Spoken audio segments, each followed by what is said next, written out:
দুপুর 2টা আমরা সবাই মানে বিশেষ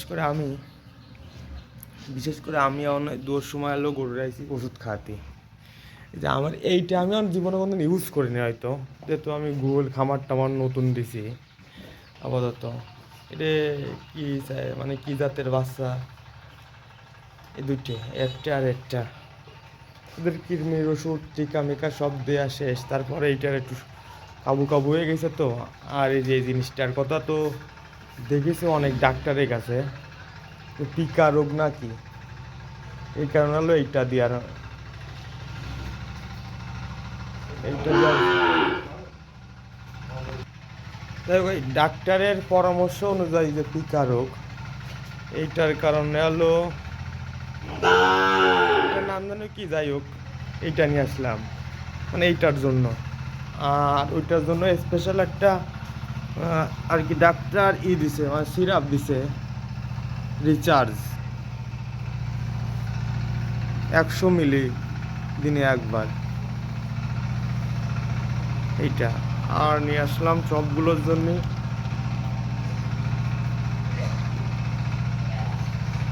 এইটা, এটা স্কোয়ার কোম্পানির 1 লিটার, এটাও 50 মিলি করে প্রতিটারে। আর জিঙ্ক নিয়ে আসলাম 5 লিটার।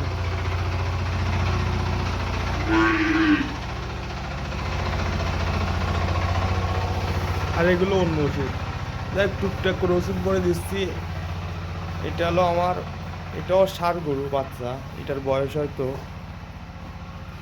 2.5 মাস 3 মাস। আর এইটার বয়স সম্ভাবনা 7 মাসটা সবে, 5 মাস এরকম।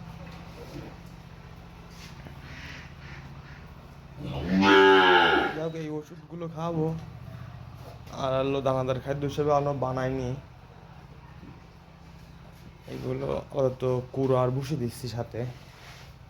যাক আগে এটা খাইনি, তারপরে এরপরে যাবো তো ঘাসফুলায় বা অন্য কোনো গেটের। আমি একবার আইছি, পাই নিচের গেট তো আইছে, বাবা গেছে ধান খেতে, আর আমি এলে আসলাম গরুর। তোর সময় হয়তো কারেন্ট নেই বলে আমি ধুতে পারি নাই, সারাদিন কারেন্ট নেই, কারেন্টের কাজ করতেছে আর কি।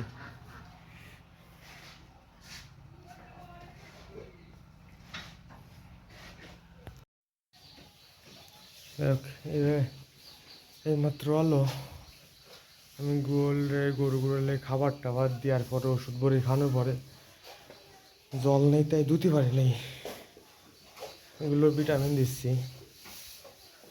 আর এগুলো এটা একটা এক্সট্রা একটা ওষুধ আছে আলাদা, আর এটা ঠিক আছে। যাই হোক কালকে ডাক্তারের কাছে পরামর্শ নিয়ে নিয়ে আসলাম, কিন্তু আমার এই বাচ্চা দুটো কেমন হবে নাকি সেটা জানে।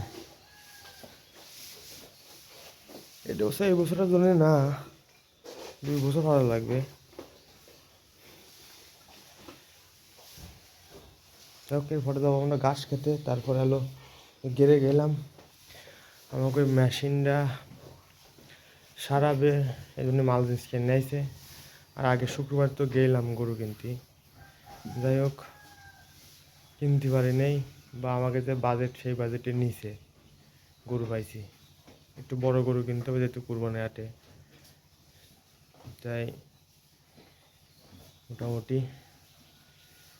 মেশিন চাললো। আমি ঘাস খোলাতে আসি, ধর মেশিনের আসবো, ভাই গেলো বাজারে মেশিনের যন্ত্রপাতি আনতে, এগুলো নষ্ট হয়েছে। এভাবেই আমরা করতে থাকি। অবশ্যই আগামী শুক্রবারে 2টো আনবো, এরকম তো আনবো তো শিওর, কিন্তু যদি পছন্দ হোক আর না হোক নিয়ে আসতে হবে, কুরবানি আর দেরি নেই।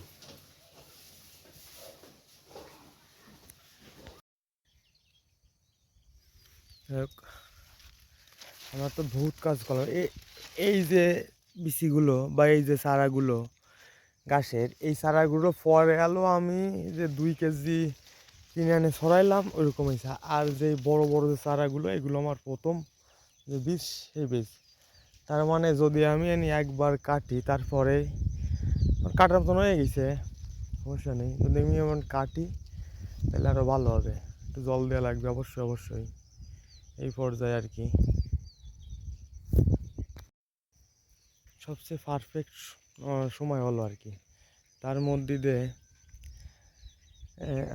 মাঝে মাঝে একটা শস্য গাছ হয়েছে, খুব সুন্দর দেখা যায়। আর ওই পাশে তো ঘাস দেখা যাচ্ছে কত বড় হয়েছে, তার মানে যে কোনো এক সাইডে কাটলে আমার আপনার ঘাসের সংকট নেই। আর আমি তো কুটো কিনেছি, বাড়ির গরু কটা খাচ্ছে। আর হলো ঘাস কাটলি আর মেশিনটা 3 দিনের মধ্যে তো আসবে। যাই হোক, আসলে একটা পরিবেশ কাটলি মোটামুটি সব দিক থেকে কাজ ওকে। আমার ঘাস খামারের জন্য গরুর প্রধান যে খাবার সেটা হলো কাঁচা ঘাস। তার পর্যাপ্ত পরিমাণ আমার আছে, যেটুকু ওটুকু বহুত দূর জায়গা, ওই তাল গাছের ওইবার পর্যন্ত। আর এইগুলো যাই হোক, এই দিয়ে আর কুটো দিয়ে খাওয়ালেই আমি পারতেছি।